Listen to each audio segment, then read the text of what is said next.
जब से इसराइल और ईरान का जब कन्फ्लिक्ट स्टार्ट हुआ उसके बाद स्पेशली तेहरान सिटी के जो स्टूडेंट्स थे उनके लिए वहाँ पर रहना मुमकिन नहीं था, क्योंकि बहुत ही शदीद वहाँ पे जंग शुरू हो गई थी। इसके अलावा फिर हर तरफ से मिसाइल्स आ रहे थे, तो उस वजह से बच्चे बहुत डर रहे थे क्योंकि सिचुएशन समझ नहीं आ रही थी क्या होगा, कैसे होगा, ये ड्रोन इंटरसेप्ट होंगे, गिरेंगे क्या, मतलब किस तरह ईरान कंट्रोल करेगा। सिर्फ दुआ के अलावा हमारे पास कुछ भी नहीं था, कोई वसीला ऐसा नहीं था।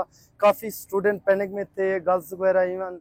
इसराइल के साथ जंग के बायस ईरान में जो सूरत-ए-हाल पैदा हुई है उसकी वजह से वहाँ जो पाकिस्तानी शहरी थे उनके बड़े पैमाने पर इनखला का सिलसिला जारी है। इनमें तालिब इल्म शामिल हैं, इनमें ज़ायरीन शामिल हैं और इनमें जो कारोबारी शख्सियात थे वो भी शामिल हैं। ताहम इस वक्त जो लोग बड़ी तादाद में पाकिस्तान पहुँचे हैं उनमें ज़ायरीन और तालिब इल्म शामिल हैं। ईरान में पाकिस्तानी तालिब इल्मों की एक बहुत बड़ी तादाद है।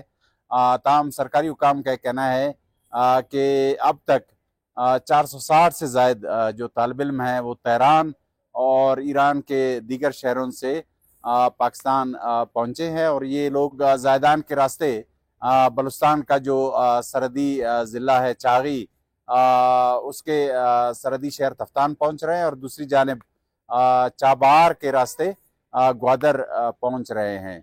गुज़िश्ता शब बलूचिस्तान के दारुल हुकूमत कोयटा में ईरान से 200 से ज़ायद तालिब इल्म पहुँचे थे और इनमें बड़ी तादाद उनकी थी जो कि तेहरान में ज़ेर तालीम थे।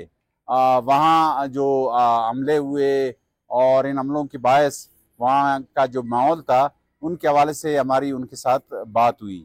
बिल्कुल खौफजदा थे। हमने अगर पाकिस्तान एम्बेसी से कांटेक्ट ना किया होता, हमारी कोई हेल्प ना होती, तो इन केस काफ़ी सारे स्टूडेंट जी हालत थी ना वो बहुत ही पैनिक थी। तो हम बहुत खौफजदा थे। बस अल्लाह की एक आस थी, अल्लाह की उम्मीद पे हम सब लोग बैठे रहे। मतलब हंड्रेड्स ऑफ मिसाइल्स जो हैं वो आ रहे हैं, इंटरसेप्ट हो रहे हैं, लग रहे हैं और मतलब एक अजीब सी क्योस था वहाँ पर। गर्ल्स डॉर्मेट्री है कोही नॉर्दर्न शुमाल साइड पे, वहाँ पे थे और हमारे वहाँ पे बिल्कुल आसमान में हर चीज़ आपको सुनाई देती है साफ साफ। लेकिन ईरान डिफेंस कर रहा था, लेकिन जब डिफेंस भी करते हैं या फिर मिसाइल वगैरह आते हैं, ड्रोन आते हैं, उनकी आवाज़ बहुत ज़्यादा आती है। तो उस वजह से बच्चे बहुत डर रहे थे क्योंकि सिचुएशन समझ नहीं आ रही थी क्या होगा, कैसे होगा, ये ड्रोन इंटरसेप्ट होंगे, गिरेंगे क्या, मतलब किस तरह ईरान कंट्रोल करेगा। इन तुलबा ने बताया कि तेहरान और दूसरे शहरों में जहां बहुत ज़्यादा हमले हो रहे हैं वहां उनके लिए ठहरना तो बिल्कुल नामुमकिन थी। फौरन ही जैसे ही ड्रोन ऊपर यानी कि इनका डिफेंस सिस्टम डिस्ट्रॉयड हुआ, हम उधर अपनी आंखों से देखे डिस्ट्रॉयड होते हुए, उस वक्त हम बिल्कुल घबरा गए थे कि ऐसा लगा कि अभी हम इस दुनिया से गए हैं। नींद तो जुमेरात से हम लोग सोए नहीं है, कोई 1 घंटा कोई बच्चा जाग रहा है तो बाकी सो रहे हैं, ऐसे सोए होंगे। खाना भी हल्का फुल्का ऐसे खाया कि बस इतना रहे कि बंदा दिमाग सही रहे। इन तालिब इल्मों की बड़ी तादाद वो थी जो कि ईरान में मेडिकल की तालीम हासिल कर रहे हैं।